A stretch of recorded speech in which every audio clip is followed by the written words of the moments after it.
안녕하세요. 사연 왔어요 톡톡입니다. 구독과 좋아요 알림 설정 꼭 부탁드립니다. 그럼 오늘의 이야기 시작해 보겠습니다. 나이가 50이 넘다 보니 이제는 별로 놀랄 일도 없습니다. 하지만 이 나이가 돼도 한 번씩 가슴이 쿵 하는 건 역시나 누군가가 세상을 떠났다는 소식이더라고요. 한 5, 6년 전 정도부터 주변에 계속 부모님이 돌아가시거나 아니면 안타깝게도 제 친구들도 세상을 떠나는 사람들이 생겼습니다. 다른 거는 다 조금씩 익숙해지는데 이상하게 누군가의 부고만큼은 익숙해지지 않더군요. 그게 아마도 삶과 죽음이라는 인간이 가지고 있는 가장 큰 고민 때문이 아닌가 싶은 생각도 듭니다. 그래서 어느 날 무심히 걸려온 어머니의 전화 한 통에 저는 사실 한동안 많이 멍했습니다. 아버지가 돌아가셨다. 누가요? 아버지요? 아버지 돌아가셨다고요? 전화기 밖으로 나오는 어머니의 얘기에 저는 한동안 아무 말도 할 수가 없었습니다. 솔직히 말하면 어머니가 말씀하신 아버지라는 그 단어가 너무 낯설었어요. 맞다, 나한테 아빠가 있었지?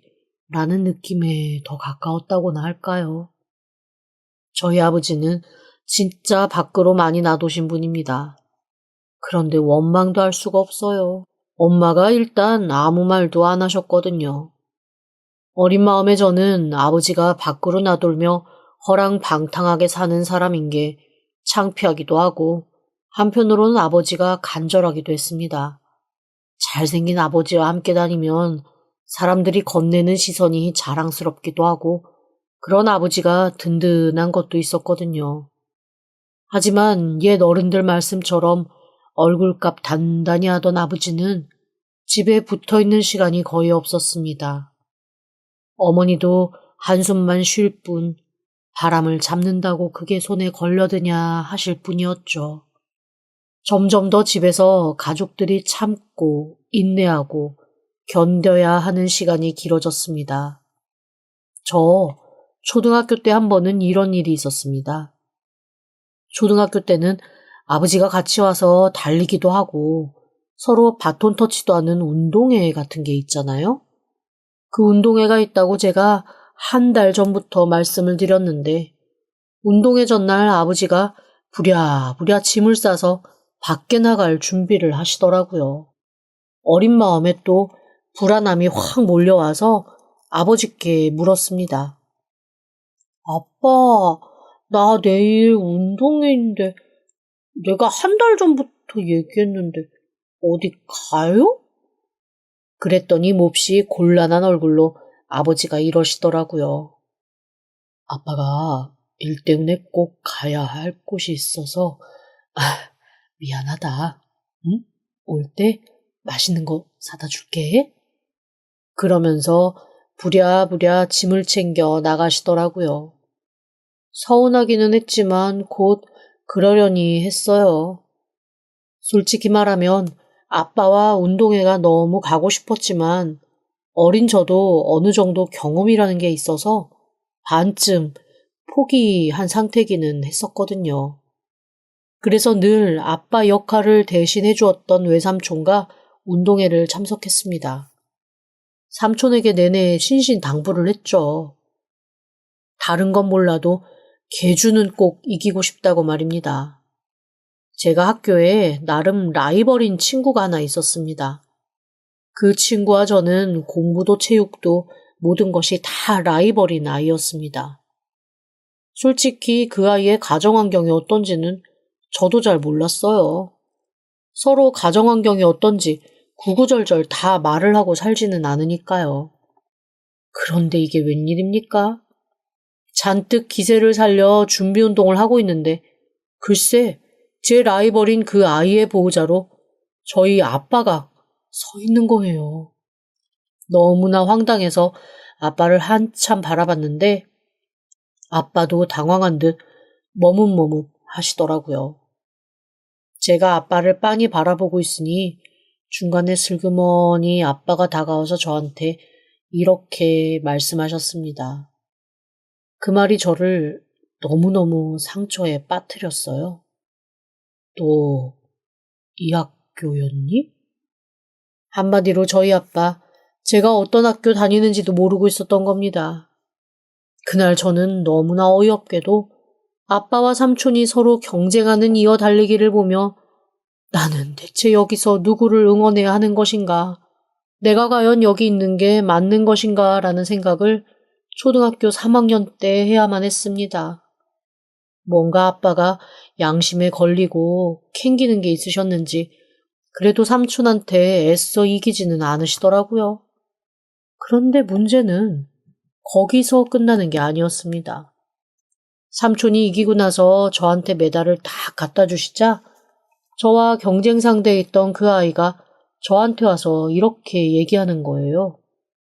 그 아이는 자기랑 같이 온 그 사람이 제 아빠라는 걸 전혀 모르고 있더라고요.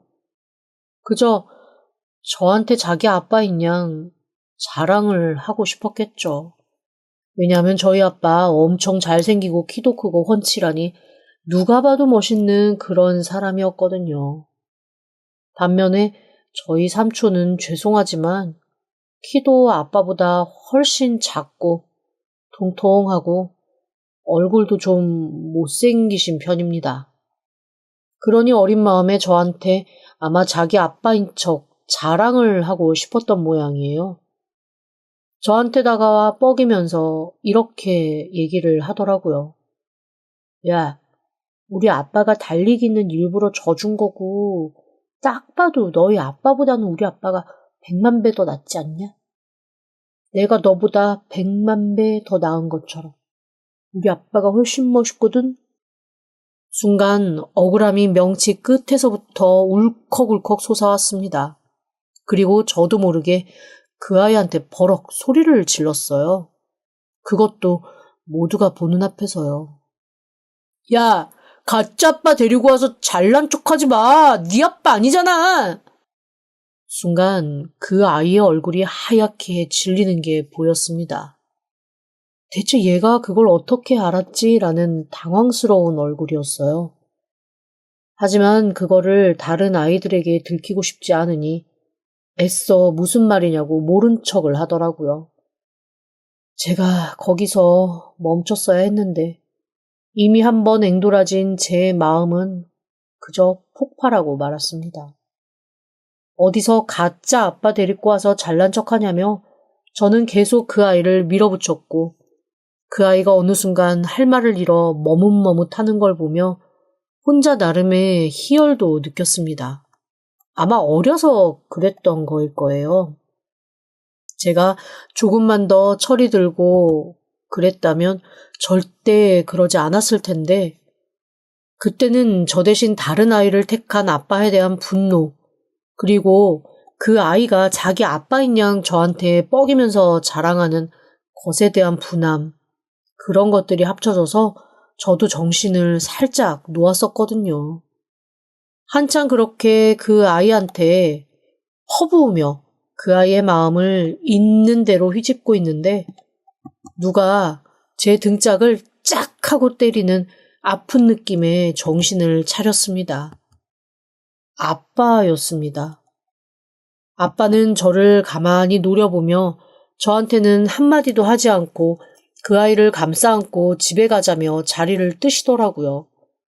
세상 천지 가장 황당한 경험이었습니다. 저는 솔직히 말해서 아빠가 제 편을 들어주실 줄 알았어요. 그리고 아빠가 제 편을 들어주면 저는 나름대로 그 아이와 화해를 하고 제가 사과를 할 마음도 조금은 있었습니다. 그런데 아빠는 아주 실망의 실망을 거듭했다는 듯한 얼굴로 저를 많이 보시다가 그냥 훅 그 아이를 데리고 사라지시더라고요. 결국 저는 아이들 앞에서 되게 이상한 사람이 되고 말았습니다. 되도 않는 말을 짓거려서 괜히 멀쩡한 애, 이상한 애 만든 그런 사람이 되고 말았죠. 억울함에 미치고 팔짝 뛸 노릇이었지만 아무도 제 말을 믿어주고 들어주지 않는 상황에서 제가 할 수 있는 건 아무것도 없었습니다. 그리고 그날 저녁 저는 집에서 아빠한테 정말 어질어질 할 정도로 혼이 났어요. 오죽하면 제가 혼나는 걸 보던 엄마가 다가와서 자기 자식 운동회도 안 가고 남의 자식 운동회에 참여했으면서 그걸 가지고 서러워했던 아들한테 지금 이게 할 짓이냐며 한 번도 그래 보지 않으신 분이 아빠한테 버럭버럭 화를 내실 정도였으니까요. 사실 엄마가 그렇게 화를 내자 아빠도 조금 당황하시긴 했습니다. 그동안 엄마는 단 한 번도 아빠가 밖에서 나돌며 집에 소홀한 거 뭐라고 하시는 분이 아니었으니까요.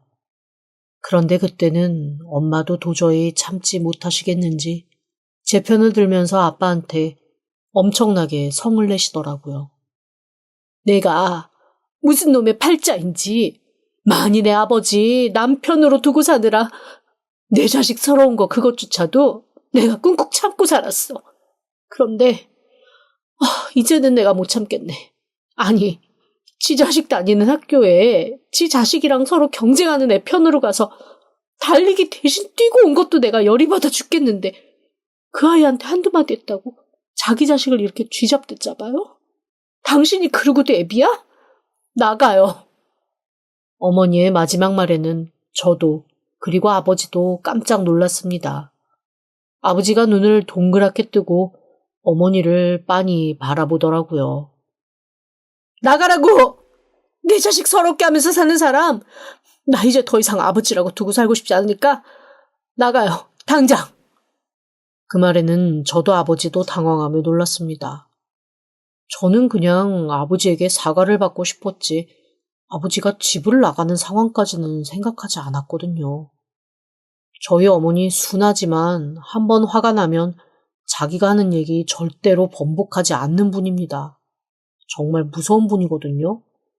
그런데 그런 엄마가 너무나 차가운 얼굴로 당장 집을 나가라고 하니 아버지도 엄청 당황하시더라고요. 뭔가를 더듬더듬 변명을 하려고 하시는데 한번 앵돌아진 어머니는 절대로 그 얘기를 들어주지 않으려고 결심하신 게 눈에 보였습니다. 아버지가 하는 얘기 다 무시하고 일단 무조건 나가라고만 얘기를 하니 어쩌겠어요. 일단은 나가야죠. 그리고 그날 나가신 아버지는 이후 40년이 넘게 집으로 돌아오지 못하셨습니다. 사실 중간중간 제가 어머니께 여쭤본 적은 있어요. 아버지 어떻게 사시냐고요. 그때마다 어머니는 알게 뭐냐며 어디서 죽었든지 살았든지 나는 모르겠다고 딱 잘라 모른다 하시더라고요.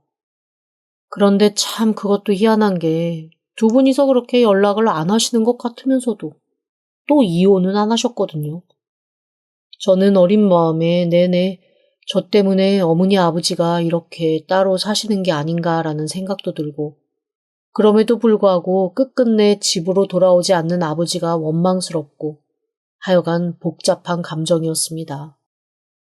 그렇게 저는 자라는 동안 아버지를 한 번도 못 보다가 제가 대학에 입학하고 군대 가기 전 딱 한 번 아버지를 만날 기회가 있었습니다.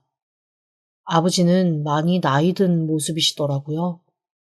그리고는 저를 보며 어색하게 잘 지내냐, 건강하냐 이런 얘기를 하시다가 정말 뜬금없이 그때 운동에 못 가서 미안하다는 사과를 새삼 하시는 겁니다. 그런데 참 이상하죠. 그전까지는 사실 저는 아버지를 보면 어른스럽게 응대할 수 있을 줄 알았습니다. 그런데 아버지가 저를 보고 딱 운동회 얘기를 하는 순간 희한하게 그날의 서운함이 다시 올라오더라고요. 결국 그날 저는 아버지에게 상처받을 만한 못된 소리만 한가득하고 헤어졌습니다. 가정 놓고 밖으로 도는 아버지한테 내가 뭘 배울 게 있었겠냐는 둥. 아버지가 그래서 평생 엄마랑 나한테 용서를 못 받고 있다는 둥. 그런 소리를 한 바가지 쏟아낸 거죠. 하긴 이혼 안 한 것도 다 꿍꿍이가 쓰신 거죠? 왜요? 나중에 끈 떨어진 년처럼 이 여자 저 여자한테 다 버림받으면 엄마한테 와서 빌 붙으시게? 아니면 나한테 뭐 돈이라도 좀 뜯어내려고? 어린 반푼어치도 없어요. 그런 생각으로 여태 엄마랑 이혼 안 하고 버티고 있는 거면 당장 갈라서요. 부양할 생각도 돌볼 마음도 전혀 없으니까. 결국 좋게 좋게 만나서 헤어지려고 했던 아버지와의 만남은 제가 아버지에게 있는 대로 못된 소리를 가득하는 것으로 끝이 나고 말았습니다. 저도 모르게 드는 생각 중에 하나가 모르긴 몰랐어도 내 마음속에 아버지에 대한 원망이 엄청나게 존재하긴 했었나 보다라는 걸 혼자 깨달았어요. 그리고 그날 돌아와서 저는 엄마한테 아버지 앞으로 안 봤으면 좋겠다는 얘기를 했습니다. 그러자 어머니가 가만히 저를 보시다가 네가 그렇게 하고 싶으면 그렇게 하라고 하시더라고요. 그래서 저는 결혼할 때도 아버지를 부르지 않았고 그냥 제 인생에 아버지가 없는 것처럼 살았습니다. 그런데 참 이상하죠. 그렇게 생각이 안 나던 아버지가 제가 결혼하고 제가 아빠가 되고 나니까 한 번씩 생각이 나더라고요. 그것도 몇 없는 아버지와의 추억이 제 아이를 통해 보일 때마다 아버지가 한 번씩 그리워지곤 했습니다. 그래서 솔직하게 말하면 어머님한테는 얘기하지 않고 몇 번 아버지가 어디서 뭘 하시는지 좀 찾아보기도 했어요. 그리고 그때마다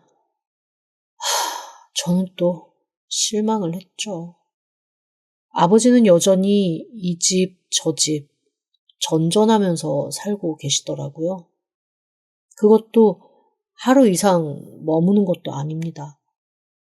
아버지한테 할 말은 아니지만 무슨 동네 강아지 마냥 오전에는 이 집 갔다가 오후에는 저 집 갔다가 진짜 노인네 체력이 좋은 건지 성정이 여전히 어지러운 건지 제가 다 낯이 부끄럽더라고요. 대체 무슨 마음이길래 저러고 사나 싶을 정도였어요. 한 번은 하루 종일 아버지의 뒤를 따라서 다녀본 적도 있습니다.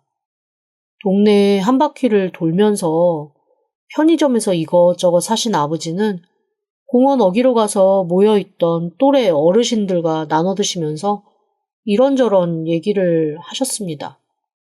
어디가 아파서 어디를 갔다는 둥, 병원에 갔더니 이렇게 치료를 하라고 했다는 둥, 그 사람들이랑 진짜 가족처럼 대화를 하시는 겁니다. 그러던 중 아버지는 제 마음을 훅 후비는 얘기를 하셨습니다. 다른 어르신이 애들이 안 찾아온다며 아버지한테 이러더라고요. 에휴, 우리 아들놈들은 일하느라 바빠. 지 애비 찾아올 시간도 없어. 새끼 다 그래. 기껏 키워봐야 지네들이 알아서 큰 줄 알지. 그래도 최 씨는 애들이 많잖아. 한 명씩만 와도 1년은 돌아가며 오겠더만. 아이고, 무슨 소리야. 그래도 애들이 착해. 와서 들여다봐주는 것만 해도 고맙지. 어디 요즘에 애들이 그러고 살기 쉬운가 뭐. 순간 가슴이 쿵 했습니다. 저는 찾아간 적이 없으니 분명히 자식이라고 하면 누군가 다른 사람이겠죠. 갑자기 손발이 부들부들 떨렸습니다. 나이가 40이 넘었는데도 대체 무슨 미련을 가지고 있었던 건지, 왜 아버지에게 내가 유일한 자식일 거라 착각을 한 걸까요? 아니, 믿고 싶지 않았을지도 모르겠습니다. 그렇게 밖으로 내돌던 아버지라도 자식만큼은 나 하나뿐일 거라 생각하고 싶었던 거죠. 그리고 그때 저는 아버지에 대한 마지막 마음과 미련이 끊기고 말았습니다. 그래, 우리 아버지는 내가 아닌 다른 아들 놈들도 많구나. 그 아들 놈들이 나보다 훨씬 더 아들 노릇을 하는 모양이로구나. 나는 정말로 우리 아빠에게 필요 없는 사람이구나. 그런 마음이 들면서 순간 마음이 차갑게 식어버리고 말았습니다. 그리고 바로 아버지 앞으로 뛰어나가 버럭 소리를 질렀습니다. 내가 무슨 기대로 당신 같은 사람을 그래도 아버지라고 이렇게 찾아와서 바라보고 있었던 건지. 내가 미친놈이지. 내가 미친놈이야. 그냥 그렇게 오입질이나 하다 확 세상 떠나버려요. 나쁜 인간. 너무 놀라 입을 떡 벌린 아버지와 그 지인들을 두고 저는 그대로 뒤돌아 뛰었습니다. 그리고 그날 이후 더 이상 아버지를 찾지 않았어요. 그게 제 나이 45 정도 됐을 때 일입니다. 그로부터 며칠 뒤 엄마에게 전화가 왔습니다. 엄마가 머뭇머뭇하며 너 아빠에게 무슨 얘기를 한 거냐고 물어보시더라고요. 제가 너무 어이가 없어서 어머니에게도 버럭 소리를 질렀습니다. 아니, 그 인간이 무슨 낯짝으로 엄마한테까지 전화해서 내가 뭐라 그랬다고 그래요? 정말 인간 말종이네. 도저히 사람이라고 볼 수가 없겠어. 본인도 양심 있으면 엄마한테까지 전화해서 뭐라고 하지는 말았어야 되는 거 아니에요? 제 얘기를 듣고 엄마는 저한테 네가 오해가 깊다며 그동안은 엄마도 하여간 속이 들끓어서 말을 못 해줬지만 이제라도 사실을 말을 해줘야겠다라고 하시는 겁니다. 하지만 저는 그 말을 귓등으로도 듣지 않았어요. 그저 엄마가 나이든 아버지 이제 다시 용서하려고 저한테 밑밥 까는 거다라는 생각을 한 거죠. 그래서 어머니의 말을 딱 끊어버렸습니다. 엄마도 나한테 그 아버지 같지도 않은 사람 변명해 줄 거면 전화하지 말아요. 듣고 싶지도 않으니까 당장 전화 끊어요. 저는 그렇게 어머니의 전화를 매몰차게 끊었습니다. 제가 워낙 손도 못 대게 말을 딱 끊어버리니 어머니도 더 이상 아무 말씀도 안 하시더라고요. 그렇게 또 몇 년이 지났습니다. 저는 내내 아버지가 없다는 생각을 하면서 살았죠. 그러다가 아버지가 돌아가셨다는 어머니의 전화를 받은 거였습니다. 제 처음 반응은 그게 저랑 무슨 상관이냐는 거였어요. 너 그래도 그런 거 아니야. 아버지가 돌아가셨는데 네가 하나뿐인 아들로 상주는 해야지. 장례는 치러야 될 거 아니냐. 네 아버지 저렇게 무용고자로 보낼 거야? 아버지가 왜 무용고자야? 사방팔방에 뿌려놓은 씨가 얼마나 많은데. 그놈들 중 하나 가면 되지. 꼭 내가 해야 돼? 호적에 네가 올라가 있잖아, 이놈아. 호적? 그 호적이라는 게 참 그지 같은 제도야. 왜?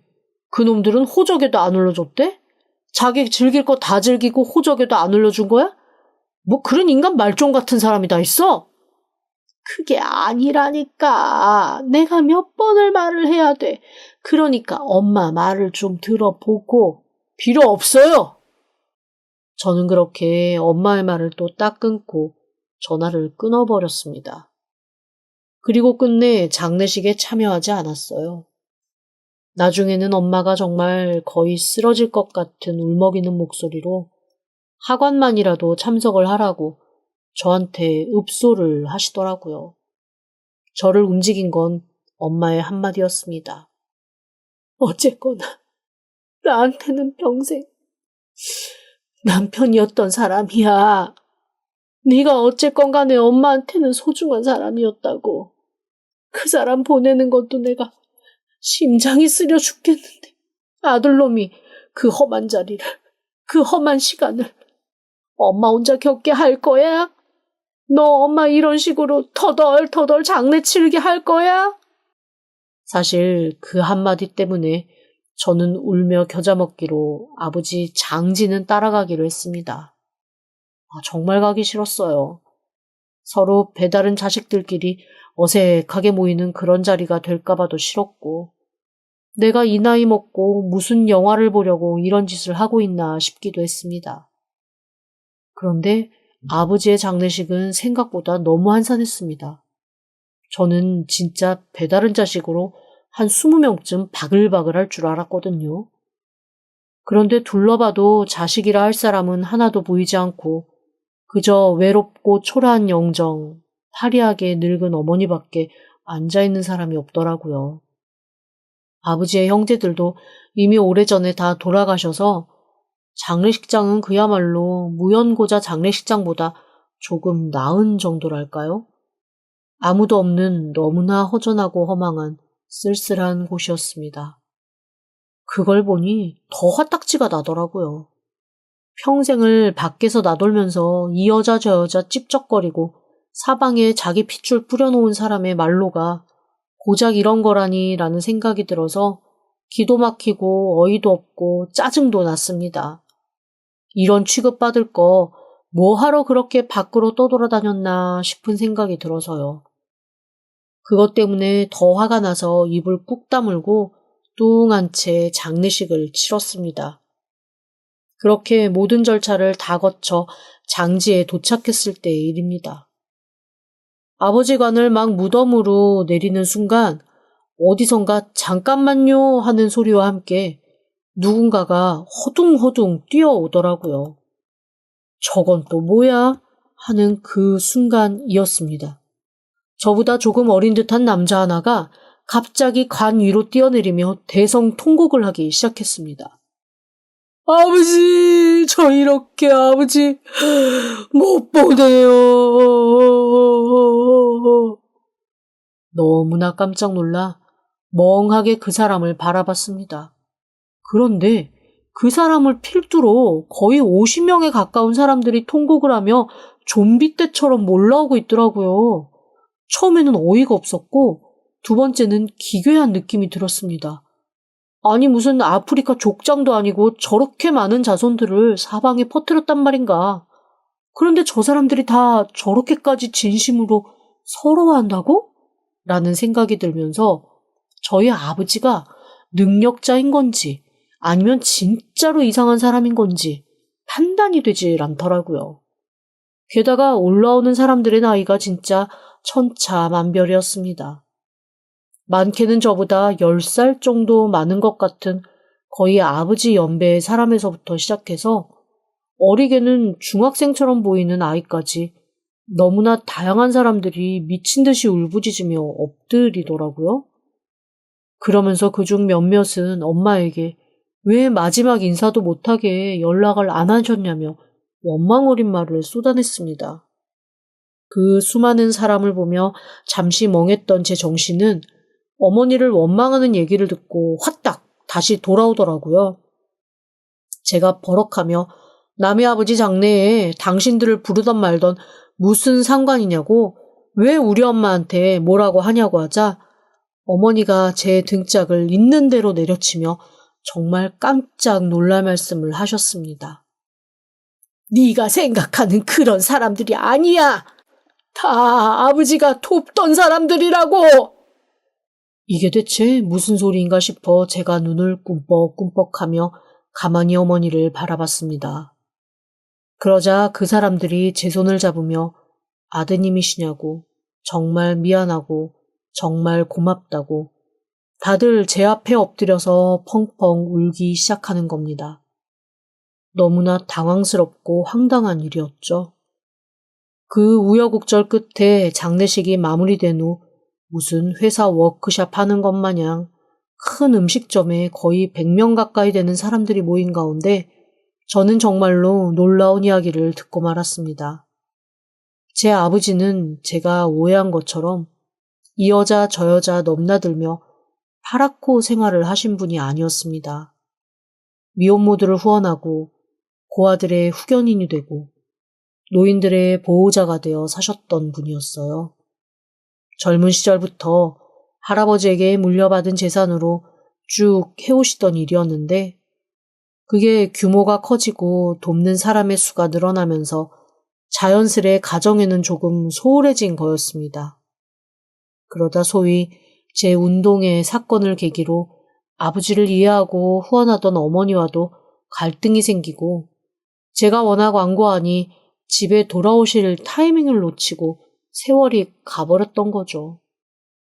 제가 그 말을 들으며 멍하게 정신을 놓고 있자 나이 지긋하신 분이 와서 제 손을 꼭 잡으며 이렇게 얘기하셨습니다. 미안해요. 그쪽한테 아버지를 뺏어서. 그런데 여기 온 사람들 말고도 전 세계 곳곳에 아버지의 은혜로 자라고 먹고 입은 사람들이 2배는 더 있어. 우리가 세상 떠나는 날까지 우리 아버지 생각해서 아드님한테도 잘할게요. 어린 마음에 받았던 상처 있으면 그거 우리한테 다 풀고 아버님 용서해줘요. 저는 아무 말 없이 그 자리에서 일어났습니다. 마음에 소용돌이가 치는 것 같았습니다. 그제야 아버지의 그 기행들이 다 이해가 되었습니다. 오전 오후 다른 집을 드나들었던 건 아버지가 색을 밝히고 주체 못하는 사람이라서가 아니라 각 집에 돕고 보살필 대상들이 있었기 때문이었다는 것도 그제 알게 되었지요. 저는 음식점을 나와 한쪽 구석에 앉아 펑펑 울었습니다. 반은 원망이었고 반은 후회였죠. 그런 제게 어머니가 슬그머니 다가와 낡은 공책 한 권을 전해주셨습니다. 아버지의 일기장이었는데 딱 한 군데에 책갈피가 끼워져 있더라고요. 제 운동의 날 아버지가 쓴 일기였습니다. 저에 대한 미안함과 고마움, 사랑이 적혀 있었더라고요. 그 일기를 읽으며 제 마음은 점점 미움과 원망에서 후회와 그리움으로 변해갔습니다. 그날 이후 저는 아버지를 잃었지만 전 세계 곳곳, 국내 곳곳, 다양한 곳에서 일하고 사는 100명이 넘는 형제자매를 얻었습니다. 한번 다 같이 모여 운동회도 하기로 했어요. 다들 아버지가 키워준 그 마음을 잊지 않는 것을 보며 오히려 제 마음도 조금씩 치유가 되어가더라고요. 새삼 아버지가 일기에 쓰셨던 마지막 구절이 떠오르는 나날입니다. 아버지가 제 운동회 날 쓰셨던 일기장 마지막에 이렇게 써 있었거든요. 가시를 부드럽게 하는 것도 이빨을 드러내지 않게 하는 것도 결국은 사랑이었다. 내 아들이 기다림의 사랑, 사랑의 힘을 알게 되기까지 난 또 사랑으로 기다려야겠다. 언젠가 혹 그날이 내가 이 세상에 없는 날이 될지라도 사랑의 씨앗은 또 내 아들을 통해 세상으로 뻗어나갈 테니 난 그것으로 만족해야겠다. 사랑한다, 아들아. 저는 아버지의 그 말을 가슴에 새기고 살아가려 합니다. 지금부터라도 베풀고 나누며 그 사랑을 또 어디인가에 뿌리려고요.